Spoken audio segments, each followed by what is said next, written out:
ये सेब ना माँ मुझे यक। अनुराग इससे आगे कुछ कहता उससे पहले ब्रिजेश्वर बोल पड़ता है, और कौन लाकर देगा वैजयंती? हमारे जाने के बाद एक बल्लू ही तो घर में बचा था, उसी ने लाकर दिए होंगे अनुराग को सेब। उसे भी तो अनुराग की चिंता लगी रहती है ना। अनुराग ब्रिजेश्वर की बात को काटने के लिए कुछ कहने ही वाला था कि वैजयंती उससे ये मौका छीन लेती है और वो तुरंत अपनी भवें ऊपर करते हुए कहती है, चिंता? और वो भी बल्लू को, अनुराग की? उसे कब से अनुराग की चिंता होने लग गई जी? ब्रिजेश्वर वैजयंती को समझाते हुए कहता है, तुम उसे नहीं जानती वैजयंती, पर मैं बल्लू को अच्छे से जानता हूँ। उसे भी अनुराग से बहुत लगाव है, बस वो कभी इस बात को जाहिर नहीं होने देता है। पता नहीं किस बात को लेकर डरा रहता है वो।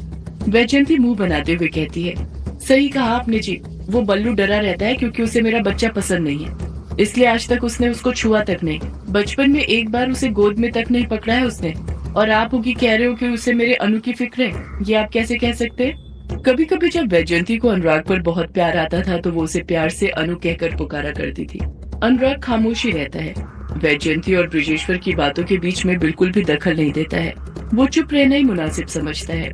ब्रिजेश्वर ये बात अच्छे से जानता था कि अगर वो बल्लू का पक्ष लेते हुए फिर वैजयंती से कुछ कहेगा तो वैजयंती उस बात का पलट कर जवाब जरूर देगी, इसलिए वो बात को वहीं रफा दफा करते हुए कहता है, तुम न वैजयंती ये सब छोड़ो, कहाँ छोटी छोटी बात को लेकर बैठ जाती हो? तुम भी ना झगड़ालू औरतों की तरह हो गई हो। अगले महीने तुम्हारे बेटे की शादी है, उसकी तैयारी पर ध्यान दो। वैजयंती चुपचाप ब्रिजेश्वर की बात सुनती रहती है। ब्रिजेश्वर वैजयंती को ऑर्डर दे ही रहा था कि उसी वक्त उसकी नजर अनुराग पर पड़ती है, जो मासूम सा चेहरा बनाए वहाँ पर खड़ा हुआ था और चुपचाप वैजयंती और ब्रिजेश्वर के बीच की बातें सुन रहा था। ब्रिजेश्वर अनुराग को देखते हुए ही कहता है, और सबसे पहले जाओ अनुराग को खाना खिलाओ, बेचारे ने सुबह से कुछ नहीं खाया है, उसे भूख लगी होगी। वैजयंती कहती है, हाँ जी, ये दीपू के चक्कर में तो मैं भूल ही गई थी। चलो मैं तेरे लिए गर्मा गर्म आलू पूरी बना देती हूँ, तुझे आलू की सब्जी बहुत पसंद है ना? अनुराग भी वैजयंती का हाथ पकड़ते हुए कहता है, हाँ माँ, मुझे बहुत पसंद है। वैजयंती अनुराग का हाथ पकड़कर उसे कमरे से बाहर ले जाने लग जाती है। वक्त कैसे गुजरता है कुछ पता ही नहीं चलता है। हमें लगता है कल की ही तो बात थी, पर उस बात को गुजरे हुए सालों बीत जाते हैं। ऐसा ही कुछ ब्रिजेश्वर और वैजयंती के साथ भी हुआ था। उन्हें लग रहा था कल की तो बात थी जब वो दिलीप की शादी को लेकर उससे बात कर रहे थे, उसे समझा रहे थे कि उसे जानकी से अच्छी लड़की नहीं मिलने वाली, वही उसके लिए ठीक है। पर इस बात को गुजरे हुए 2 साल हो गए थे। इन 2 सालों में ग्रेवयार्ड कोठी में बहुत कुछ बदल गया था। दिलीप की जानकी के साथ शादी हो चुकी थी, पर शादी के बाद से वो जानकी से नफरत करता था। दुनिया में कई प्रथाएं हैं जो सदियों से चली आ रही हैं। उन्हीं में से एक प्रथा है जिसका नाम है वरदक्षिणा, जिसे हुडा या दहेज प्रथा भी कहते हैं। ब्रिजेश्वर ज्यादा रईस भले ही ना हो, पर एक नेक इंसान था, इसलिए उसने जानकी के माँ बाप से दहेज लेने से साफ मना कर दिया था। पर कोई भी माँ बाप अपनी बेटी को खाली हाथ नहीं भेजते हैं, चाहे वो कितने भी गरीब क्यों ना हो, कुछ न कुछ अपनी बेटी के साथ भेजते ही हैं। लोगों के दहेज में गहने, सोना चांदी, पैसे, टीवी, फ्रिज आता है, तो वही दिलीप के दहेज में सुदेश आया था, जो कि रिश्ते में उसका साला लगता था। जानकी का छोटा भाई जो अनुराग से करीब 3 साल छोटा था। जितनी नफरत दिलीप जानकी से करता था, उससे कहीं ज्यादा नफरत दिलीप अपने साले सुदेश से करता था। और इस बात का पता जानकी को पहले ही दिन चल गया था जब उसने सुदेश को अपने साथ ग्रेवयार्ड कोठी ले जाने से मना कर दिया था। वो तो ब्रिजेश्वर नेक और दयालु इंसान था, इसलिए उसने सुदेश को दहेज के रूप में स्वीकार कर लिया और उसे अपने परिवार का हिस्सा मानते हुए अपने साथ ग्रेवयार्ड कोठी ले आया। अगर दिलीप का उस वक्त राज चलता तो वो सुदेश को कभी ग्रेवयार्ड कोठी में कदम तक नहीं रखने देता। कुछ दिनों में जानकी को भी पता चल गया था कि दिलीप को अनुराग बिल्कुल पसंद नहीं था। जब भी वो दिलीप के सामने अनुराग का नाम लेती थी तो दिलीप जानकी पर चिढ़ जाता था, उस पर चिल्लाने लग जाता था। दिलीप बात बात पर जानकी पर गुस्सा करता था, कहीं का गुस्सा कहीं और निकालता था। वो समझ गई थी कि दिलीप एक नंबर का स्वार्थी और अड़ियल इंसान है, पर दिलीप जैसा भी था, जानकी ने उसे पूरी तरह से अपने पति के रूप में स्वीकार कर लिया था। अपना मन और तन दोनों उसे दे दिया था। यही एक भारतीय स्त्री की पहचान होती है, जो अपने पति को भगवान की तरह पूजती है। जानकी भी दिलीप को अपने पति के रूप में पूजने लग गई थी। उसे ही अपना सब कुछ समझती थी, क्योंकि दिलीप ही अब उसकी जिंदगी थी। सिर्फ जानकी ही नहीं बल्कि सुदेश भी दिलीप को बहुत मान सम्मान देता था, उसकी हर बात मानता था, हमेशा उसके आगे पीछे ही घूमता रहता था, दिलीप के हर काम में उसका साथ देता था। दिलीप भी इस बात का जमकर फायदा उठाया करता था, सुदेश को हर उस बुरे काम में अपना भागीदार बनाया करता था जिसमें वो उसे बना सकता था। कोई मर्द कितना ही कठोर सख्त क्यों ना हो, पर जब वो रात में बिस्तर पर किसी स्त्री के साथ होता है तो स्त्री का स्पर्श उसे नर्म बनने पर मजबूर कर ही देता है। उसके अंदर की काम वासना जागने लग जाती है। उसका उसकी इंद्रियों पर से नियंत्रण हटने लग जाता है।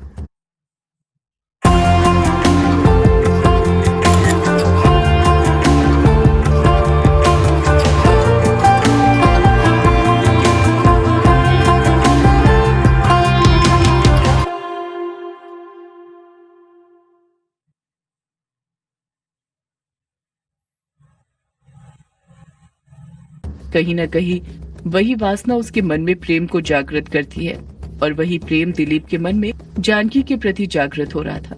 रात में कुछ देर के लिए सही, पर दिलीप के मन में जानकी के लिए प्यार का जन्म होता था। दिलीप को जानकी को छूने का मन होता था। दिन में दिलीप भले ही जानकी से दूर भागता था, पर रात में वो जानकी के बदन से उतना ही करीब होता था जितना एक पति अपनी पत्नी से रात्रि की अवस्था में होता है। ये उसी का परिणाम था कि शादी के कुछ महीनों के अंदर ही जानकी ने अपने माता पिता के समान सास ससुर को खुशखबरी दे दी थी। हमारे समाज में कई रूढ़ियां हैं, और उन्हीं में से एक रूढ़ी ये है कि अगर शादी के 1-2 साल के अंदर आपको संतान प्राप्ति नहीं होती है तो या तो स्त्री को बांझ घोषित कर दिया जाता है या फिर पुरुष की मर्दानगी पर शक किया जाता है। दोनों पर ही कई सवाल उठाए जाते हैं, पर दिलीप और जानकी ने समाज को उन पर सवाल उठाने, बातें बनाने और ताने देने का मौका ही नहीं दिया था। उन दोनों को शादी के अगले ही साल एक बहुत ही सुंदर पुत्र की प्राप्ति हुई थी, जिसका नाम उन्होंने विराट रखा था। जिसकी सूरत भले ही दिलीप पर गई हो, पर गुण आगे चलकर जानकी से मिलने वाले थे। वक्त लगता है किसी को समझने में, पर जब आप किसी को समझने लग जाते हैं, उसके साथ वक्त बिताने लग जाते हैं, तो उसके सुख दुख को भी समझने लग जाते हैं। उस वक्त आपके बीच रिश्ता बनने लग जाता है, और वो रिश्ता होता है प्यार का। ऐसा नहीं है कि जिन्हें आप नहीं जानते हैं उनसे शादी होने के बाद आपको उनसे प्यार नहीं होता है, उनसे रिश्ता नहीं बन पाता है। रिश्ते सब बनते हैं, पर बस शर्त ये है कि उन रिश्तों को मजबूत बनाने के लिए कुछ वक्त देना पड़ता है, और वही वक्त जानकी ने दिलीप को दिया था। ये उसी का परिणाम था कि दिलीप उससे प्यार करने लग गया था, उसकी देखरेख करने गया था। जब से दिलीप को जानकी से एक पुत्र की प्राप्ति हुई थी, वो जानकी से बहुत खुश रहने लग गया था। अब दिलीप सिर्फ जानकी से ही नहीं बल्कि सुदेश को भी मान सम्मान देने लग गया था। उसे अपना साला समझने लग गया था, जो उसने उसे कभी नहीं माना था। दिलीप के मन में जानकी और सुदेश के लिए तो जगह बन गई थी, पर बस अनुराग के लिए नहीं बन पाई थी। वो आज भी अनुराग से नफरत करता था, बल्कि वो नफरत वक्त के साथ और बढ़ गई थी। प्यार और नफरत एक ऐसी चीज है जो वक्त के साथ तेजी से बढ़ते जाते हैं। दिलीप के मन में तो अनुराग के लिए इतनी ज्यादा नफरत बढ़ गई थी कि उसने उससे बात करना ही बंद कर दिया था। बस जब ज्यादा मजबूरी पड़ जाती थी, ब्रजेश्वर कोई काम सौंप देता था जो अनुराग से होता था, तो उसे अनुराग से ना चाहते हुए भी बात करनी पड़ती थी। वरना अनुराग दिलीप से बात करने की कोशिश भी करता था तो दिलीप अनुराग से मुंह फेर लेता था, बार बार उसे नीचा दिखाता था, जलील करता था।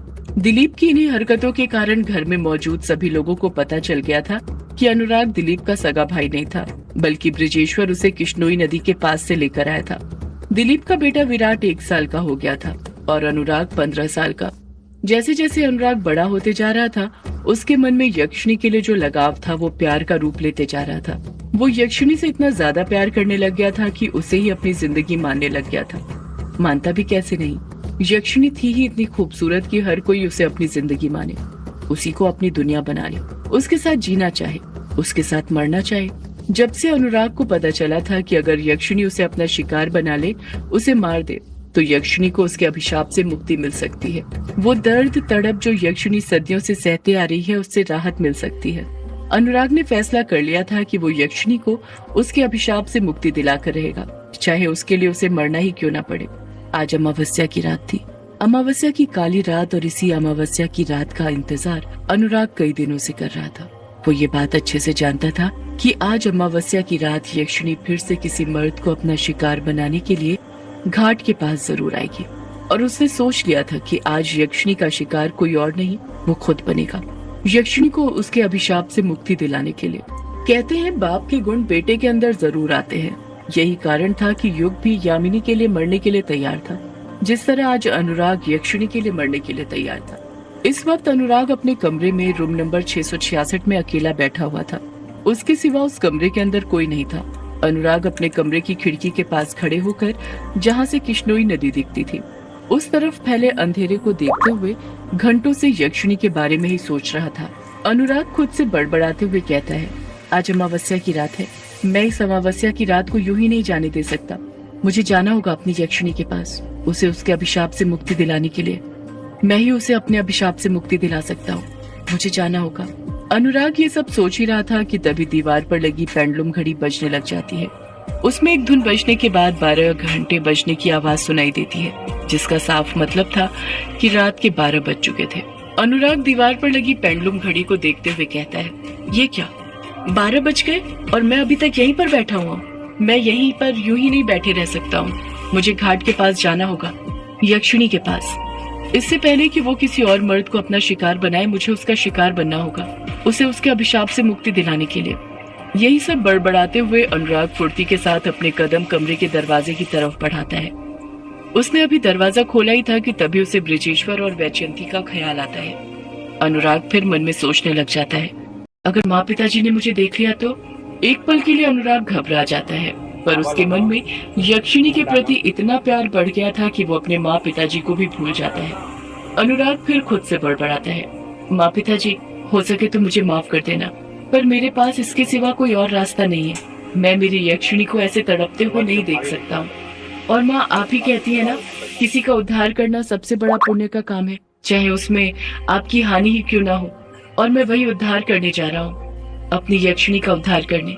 और ऐसा करके मैं कोई पुण्य नहीं कमाना चाहता, बल्कि अपने प्यार को अमर करना चाहता हूँ, वो प्यार जो मैं अपनी यक्षिणी से करता हूँ। इतना कहकर अनुराग कमरे के बाहर कदम बढ़ाने लग जाता है। अभी उसने कमरे के बाहर कदम बढ़ाए थे कि वो ऊपर से देखता है कि नीचे हॉल की लाइट चालू थी, जो रोज रात में बल्लू सोने से पहले बंद कर दिया करता था। अनुराग को कुछ अजीब लगता है, पर उसे घाट पर जाने की इतनी जल्दी थी कि वो इन सब चीजों पर ध्यान ही नहीं देता है। अनुराग नीचे हॉल में मौजूद ग्रेवयार्ड कोठी के दरवाजे तक पहुंचा ही था कि तभी उसे किसी बच्चे के रोने की आवाज सुनाई देती है। अनुराग बच्चे की आवाज को गौर से सुनते हुए हैरानी के साथ कहता है कि बच्चे की रोने की आवाज कहाँ से आ रही है? इतनी रात को कौन रो रहा है? सदियों से है पुरानी